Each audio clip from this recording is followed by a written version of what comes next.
చాలా బాగుంది. ఎంత అద్భుతం, అద్వితీయ సృష్టి ఇది. నిజమే దేవర్షి, ఇలాంటి అద్వితీయ సృష్టి స్వర్గంలో కూడా కనపడదు. అద్భుతం, అద్భుతమే ఇది.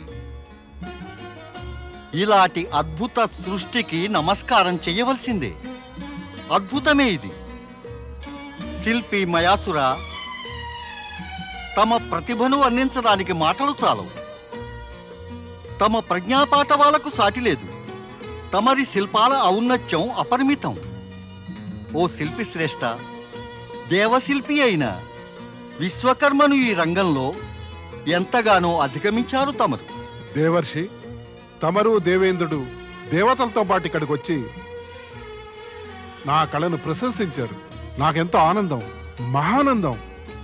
కానీ నాకేదో అనుమానం, భయము, ఆశ్చర్యమవుతోంది.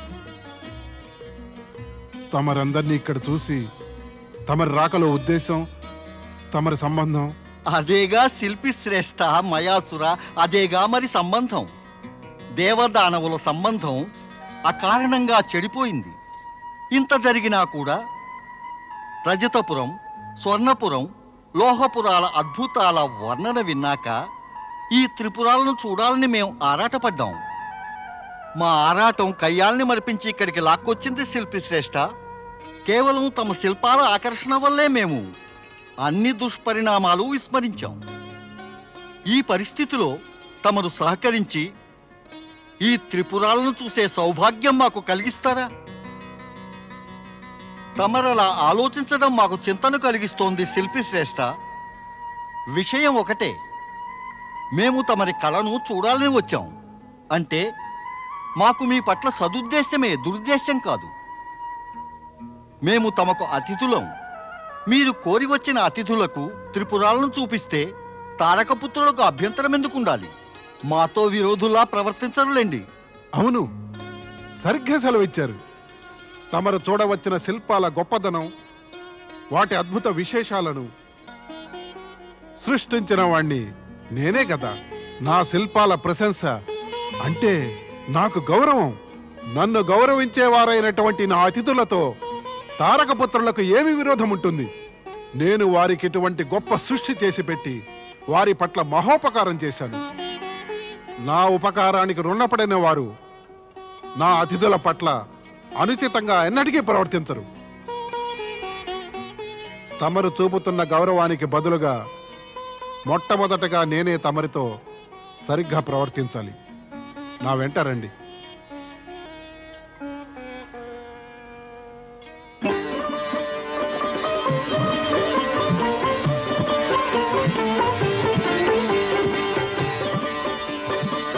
ఇదిగో త్రిపురాలలో మొదటిది స్వర్ణపురం.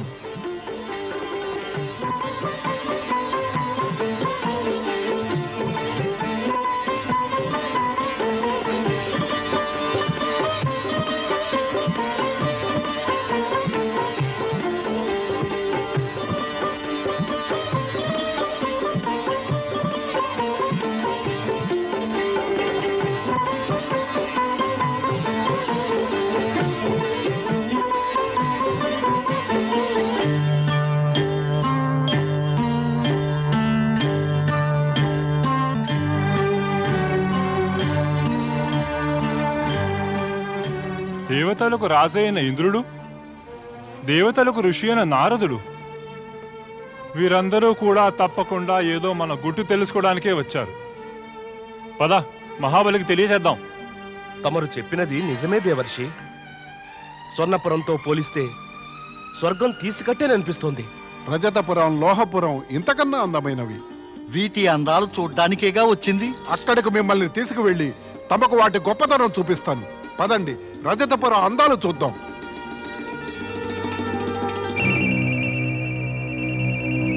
మహాబలి అసురరాజు తారకాక్షునికి జయము. చెప్పండి, ఏం సమాచారం తెచ్చారు? మహాబలి, దేవతల రాజు ఇంద్రుడు, దేవతల ఋషి నారదుడు మయాసురుడితో కలిసి మన త్రిపురాలు చూస్తున్నారు. శిల్పకారుడు మయాసురుడితోనా? దేవతలు త్రిపురాలకు వచ్చారా? మాతో చెప్పకుండానే వారందరూ రజతపురం వైపుగా వెళ్లారు. మహాబలి, ఒకవేళ త్రిపురాల గుట్టు తెలుసుకుని వచ్చారేమో. వీల్లేదు.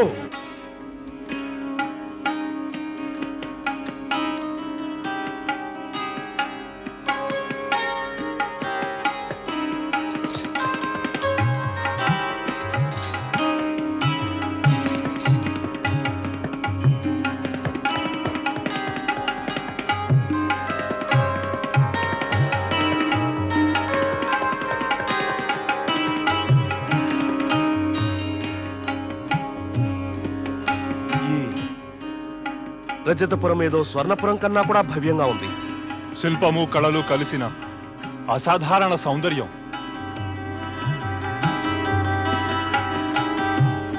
స్వర్ణపురాన్ని ప్రశంసించాలంటే మాటలే చాలవే, ఇక రజతపురాన్ని పొగడాలంటే మాటలే మిగలవేమో. రండి, ఇక లోహపురానికి వెడదాం.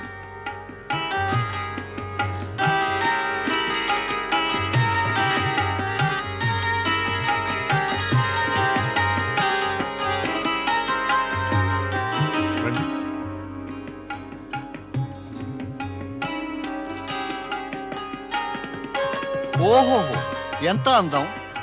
స్వర్ణపురం కన్నా శ్రేష్టం రజతపురం, ఆ రజతపురం కన్నా శ్రేష్టం లోహపురం. నా దృష్టిలో 3 నగరాలు శ్రేష్టమైనవే అనిపిస్తున్నాయి దేవర్షి. నిజం చెప్పాలంటే ఏ నగరం శ్రేష్టమైనదో నిర్ణయించడం అనేది చాలా కష్టం. అదేగా చమత్కారం. శిల్పి శ్రేష్ఠుడు మయాసురుని శిల్పకళలో. మనం ఈ 3 నగరాలు చూసాం, ఎంతో ఆనందించాం. ఇక మనం బయలుదేరాలి, పదండి. శిల్పి శ్రేష్ఠ మయాసుర, మేము మీ అభిమానానికి ఎంతో కృతజ్ఞులం.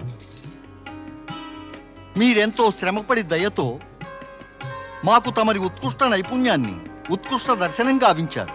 అందుకు మేమెంతగానో కృతజ్ఞులం. కృతజ్ఞతలు నేను చెప్పాలి. తమరిక్కడికి వచ్చి నన్ను, నా కళను కూడా గౌరవించారు.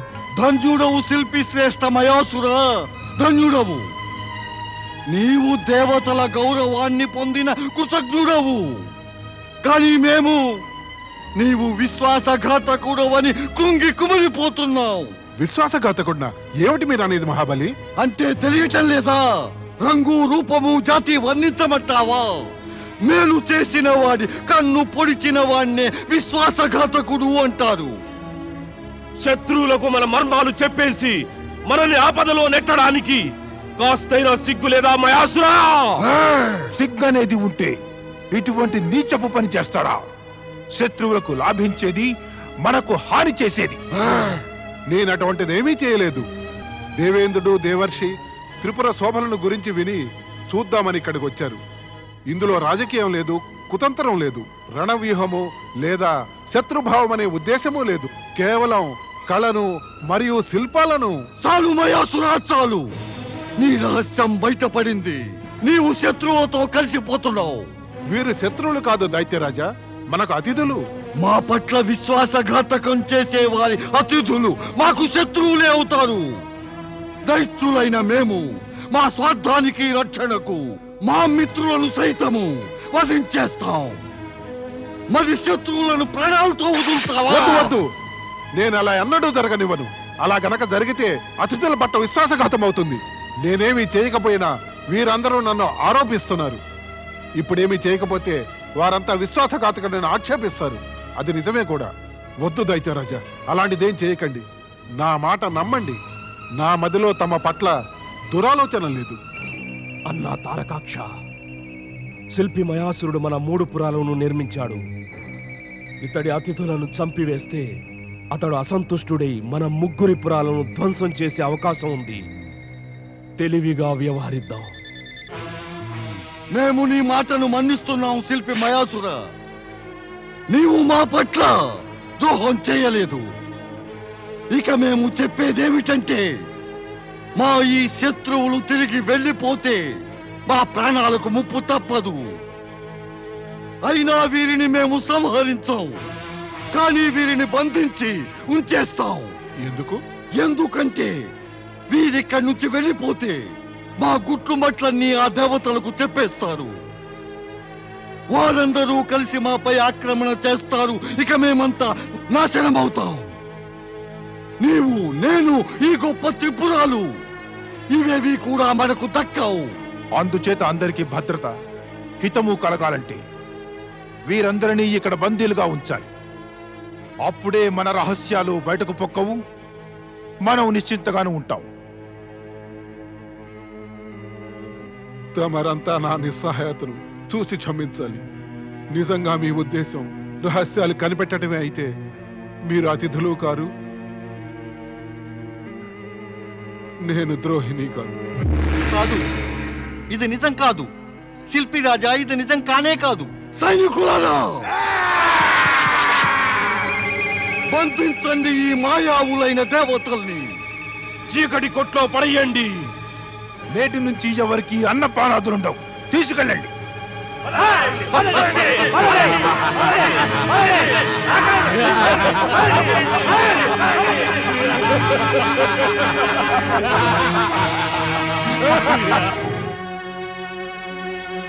పరమపిత, పరమపిత, పరమపిత, పరమపిత. ఇంద్రాణి, ఏమిటి ఇంద్రాణి, నీవింత విచారగ్రస్తురాలువై ఎక్కడికి వెడుతున్నావు? ఏమైంది? విచారానికి కారణం లేకపోలేదు పరమపిత. ఎంతో సమయం నుంచి దేవేంద్రుడు దేవలోకంలో లేరు.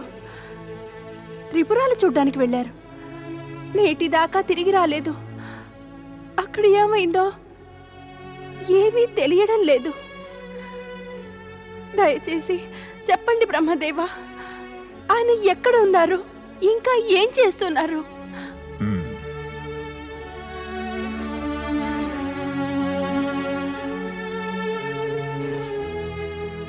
పరిస్థితి ఏమిటి పరమపిత? దయనీయ స్థితియే దేవి.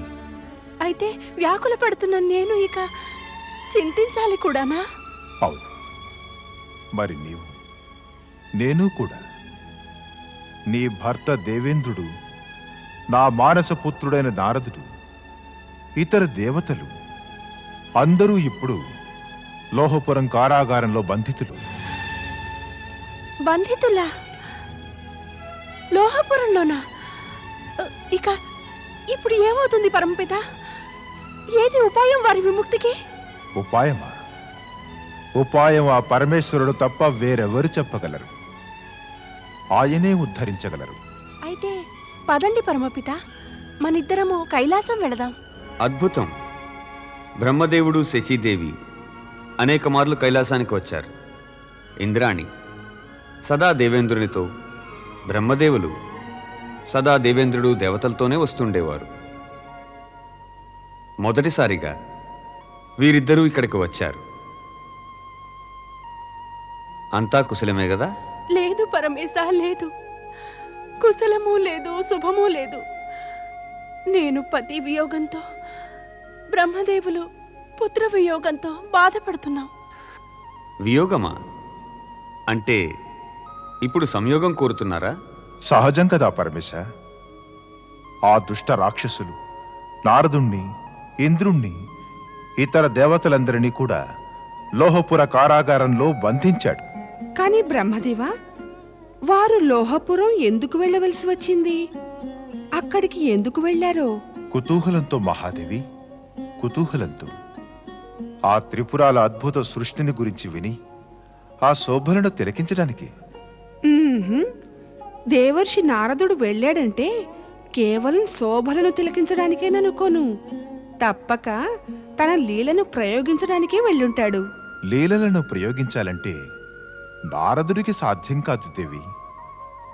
అతడి లీలలన్నీ శివేచ్ఛానుసారం, శివలీలలలోని అంశాలే. దేవాది దేవా, దయచేసి దేవర్షి నారదుణ్ణి, దేవేంద్రుణ్ణి, అన్య దేవతలను కారావాసం నుంచి విముక్తులు చేయండి. ముక్తికి యుక్తి చెయ్యవలసిందే. నా వరాల ప్రకారం ఇక తమరి ద్వారా ఆ ముగ్గురు అసురుల సంహారానికై సమయం ఆసన్నమైంది పరమేశ్వర. ధర్మభ్రష్టులైన ఆ తారకపుత్రుల సంహారానికై బయలుదేరండి. అలాగే బ్రహ్మ. యోగం, వియోగం, మరి సంయోగం మూడు ఒకేసారి కలుగుతున్నాయి. వీటి గతి దశా దిశలు మూడు వేరు చేయడం అవసరమే. తమరు శీఘ్రాతి శీఘ్రంగా సర్వదేవమయ రథం కోసం ఏర్పాట్లు చేయండి. అవశ్యం శివశంకర, అవశ్యం. అతి త్వరలోనే నేను విశ్వకర్మ వద్దకు వెళ్ళి సర్వదేవమయ రథానికి ఏర్పాట్లు చేస్తాను.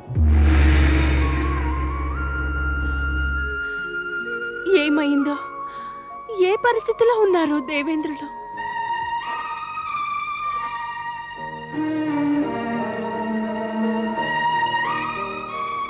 శచీదేవి అనుమానాలు నిజమే అయ్యాయి.